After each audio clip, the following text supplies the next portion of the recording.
This is an official video from Softoid. All right reserved. Outside of China, Huawei isn't one of the first names that springs to mind when it comes to smartphones, but the company wants to change that, and the new P9 and P9 Plus, co-engineered with photography expert Leica, are leading the charge. The two flagship phones were shown off at a media event in London today, and we were there to take a look. Based on the first impressions we got after the show, Huawei could have itself a hit with the P9. The all-metal, sandblasted unibody feels comfortable and premium to hold, and the manufacturer has done a particularly fine job of fusing the glass front with the rest of the device. The side bezels are just 1.7 mm thick and seem to be barely there at all.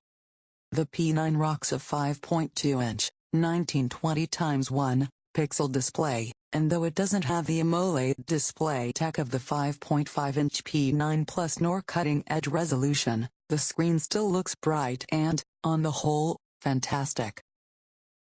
As the rumors and leaks predicted, the main focus is on the 12MP dual-lens camera, a specially designed pair of lenses developed by Leica and fitted with two 1.25 Sony sensors in each, one RGB, one monochrome. There's a lot of high-level camera tech here, including laser, depth and contrast focus capabilities, hybrid autofocus and 3 dedicated modes that affect the balance of colors in the image. Huawei says its lenses let in 90% more light than the Galaxy S7 and 270% more light than the iPhone 6s. In fact, there were a lot of side-by-side comparisons with the well-known flagships from Samsung and Apple, though of course we won't be able to verify all of these stats until we do a full review. We'll be keeping an especially close eye on Huawei's claims about how the P9's camera relates to the GS7, as it has by far the best low-light photography of any phone we've reviewed.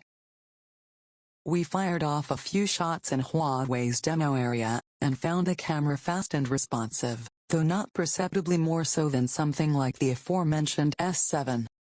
Low light slowed down the handset a little, though there was still a decent shot at the end of it, and we like the way Huawei has made it easy to get snapping straight away while still providing intuitive access to a host of options and settings if you need them. The Leica camera UI and font have been added to the software of the P9 and P9 Plus, and more advanced photographers will like the new professional mode. It gives you full control over ISO, shutter speed, white balance, focus and exposure. Raw image output is supported too. You even get the authentic Leica shutter sound when you take a picture. Obviously a brand new phone is going to feel fast. For starters, there are hardly any apps on it, but nevertheless the P9 flipped between apps and screens very quickly indeed. A Kirin 955 2.5 GHz 64-bit CPU is powering everything under the hood in both phones.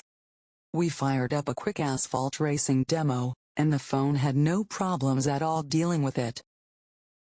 The P9 is up against some stiff competition this year, but from our short time with the device it looks like it will at least be able to hold its own. The camera tech was particularly impressive. If it lives up to the hype out in the field, then it could make a choice between Samsung, Apple and Huawei very tricky indeed. Both phones also include a fingerprint scanner on the backside, like Huawei's Nexus 6P, and USB Type-C. Opt for the slightly larger P9 Plus and you get a whole bunch of extras: stereo sound, a bigger 3400 mAh battery, versus 3000 mAh in the P9, infrared remote control capabilities, and Press Touch, Huawei's version of Apple's 3D Touch. According to Huawei, you can get 1.15 days of heavy use out of the P9 and 1.35 days from the P9 Plus. Again, we're going to have to wait until we get to try one to see if these claims stand up in the real world, but those are nice battery sizes. The company also had time today to show off the TalkBand B3, an accessory designed specifically for the P9 and P9 Plus. The wearable wristband shows notifications from a linked smartphone and tracks your activity, and is a substantial upgrade over the existing TalkBand B2. The P9 series phones are going to be available worldwide from April 16th, with prices starting at €599 for the P9, which works out as $680 or £485, and €749, $850 or £605, for the P9 Plus. Storage sizes and colors are going to vary according to region, but there are up to 6 different colors to pick from with the P9 and 4 for the P9 Plus.